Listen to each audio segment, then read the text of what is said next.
Salut à tous, c'est Alex. J'espère que vous avez la forme. Aujourd'hui, on se retrouve dans une nouvelle vidéo pour vous parler de cet objet. Alors, qu'est-ce que c'est? C'est un drone que j'ai eu pour Noël. Donc, c'est le Silverlit de chez Spy Racer. Donc, c'est un petit drone qui coûte environ 50 €, si je ne m'abuse. Oui, 49,99 €. Et donc, maintenant, je vais vous parler de ses avantages et de ses inconvénients, de comment on l'utilise, et puis voilà, j'espère que ça va vous plaire. Donc tout d'abord, on a cette télécommande. Donc comment ça fonctionne? Donc le bouton à gauche, ce joystick, c'est pour mettre les gaz, donc pour démarrer l'engin qu'est celui-ci. Ici, c'est pour le diriger une fois qu'il est en l'air, donc le joystick de droite, donc en haut, en bas, à gauche et à droite. Ensuite ici on a le mode Headless Mode. J'ai jamais très bien compris à quoi ça servait parce que c'était pas très bien expliqué dans la notice d'utilisation. Je crois que c'est le pilotage automatique, c'est pour stabiliser le drone et éviter qu'il parte dans tous les sens. Et ça c'est pour le recadrer, pareil, tous ces petits boutons que vous voyez là. Et ça le bouton on et le bouton off. Et aussi on a les vitesses, donc lent, moyen et accéléré. Voilà. Alors sur la télécommande, il y a l'antenne aussi, c'est ce qui va permettre de diriger votre drone. Donc j'ai vu que si le drone avait tendance à trop s'éloigner justement de la télécommande et donc de la portée de l'antenne, il y avait un mode qui permettait un atterrissage en douceur du drone. Par exemple, s'il monte à plus de 150 mètres, qui est normalement la distance maximale, il pouvait redescendre tout seul et après faut aller le chercher, c'est surtout ça le problème.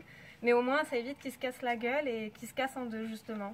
Alors maintenant pour le drone en lui-même, donc c'est pas bien compliqué, vous avez 4 hélices, 2 noires et 2 jaunes, sachant que les 2 noirs c'est pour dire que c'est l'avant du drone, c'est le moyen pour s'y repérer.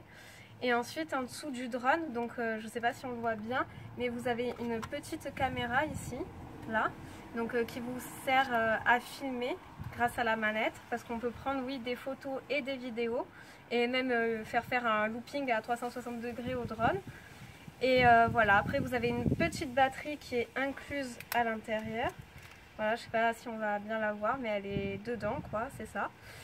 Et ça, l'autonomie c'est environ 10 minutes si je me trompe pas, et après il faut la recharger, et pour la recharger ça me met à peu près un quart d'heure, 20 minutes si vous avez un chargeur rapide. Alors maintenant pour les avantages et inconvénients de ce drone, qu'est-ce que j'aurais à en dire? Déjà, j'ai été énormément surprise par la qualité et l'image de la vidéo et de la photo, parce que quand on paye un drone à ce prix-là, c'est-à-dire 50 €, on ne s'attend pas à ce que la qualité soit ouf. Et au final, c'est largement passable. Je vous mettrai d'ailleurs juste après des images que j'ai pu filmer avec. Et sinon, qu'est-ce que j'aurais à dire de plus? La stabilité, c'est pas trop ça, bien sûr. Vu qu'il est en plastique et assez souple, on va pas s'amuser à le faire voler quand il y aura des grosses rafales, du vent, etc. Parce qu'alors, vous allez le retrouver chez votre voisin ou je ne sais où et vous allez pleurer toutes les larmes de votre corps. Donc ça, on va éviter. Et sinon... ça c'était pour les inconvénients, la stabilité. Sinon moi j'y trouve que des avantages. Je trouve que c'est un très très bon rapport qualité-prix, parce que pour 50 € on peut faire vachement de choses avec. Et quand on débute comme moi, on va pas investir par exemple dans un Phantom 4 qui coûte 1000 €, on est d'accord, pour le perdre après et être totalement dégoûté. Voilà, je pense pas qu'on est tous riches. Donc après l'idéal ça serait d'en avoir un comme ça qui coûte bonbon, mais au moins qui soit stable, qui fasse une bonne qualité de vidéo et de photos. Mais voilà, faut savoir le manier, c'est comme pour tout, c'est un entraînement. Et en s'exerçant un peu tous les jours et tout, on y arrive. Au départ c'était galère, je vous assure que c'était pas simple à le stabiliser, à le faire voler. Et puis petit à petit, voilà, on prend ses aides, on prend ses marques et ses repères et puis ça vient tout seul. Donc voilà, j'espère que la vidéo vous aura plu. Moi je vous laisse avec les images que je vous avais promis que j'ai filmées avec mon drone.